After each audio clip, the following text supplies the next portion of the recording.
పార్వతీపతయే హర హర మహాదేవ పెట్టింది సంకృత మంత్రేణ పునఃపూష్ణీం విప్రాస్య అమృత విధానమసి త్రిమఃపీత్వా అమృత విధానమసి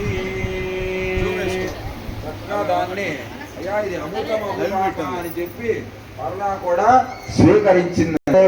ప్రదర్శ్య అయితే కన్యాదానం చేసేటప్పుడు ఇంకా విరివిగా కన్యతో పాటు కూడా దానాలు ఇచ్చుకునే వాళ్ళట. వెనకడికి అది కూడా ఆ దానాలను ఇచ్చుకునే వాళ్ళట. దానిలో భాగంగా స్వామివారికి ఒక గోవును తీసుకొచ్చి ఇస్తున్నారటమ్మా. దాతావరాయకాం ప్రదర్శ్య ఒక గోవును తీసుకొచ్చి స్వామివారి దగ్గరకు వచ్చి చూపిస్తున్నారట.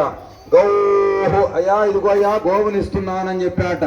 ఆ గోవుని స్వామివారు అభిమంత్రించాడు. ఈ గోవు నా యొక్క పాపదాత యొక్క పాపాన్ని భూగుపదాం యజ్ఞస్య వృద్ధిమను వర్ధాపతి రస్యపతి అనే పదార్థాన్ని తీయాలంటే దాన్ని సంపాలి. కాబట్టి ఆ గోవుని దిగ్బంధనం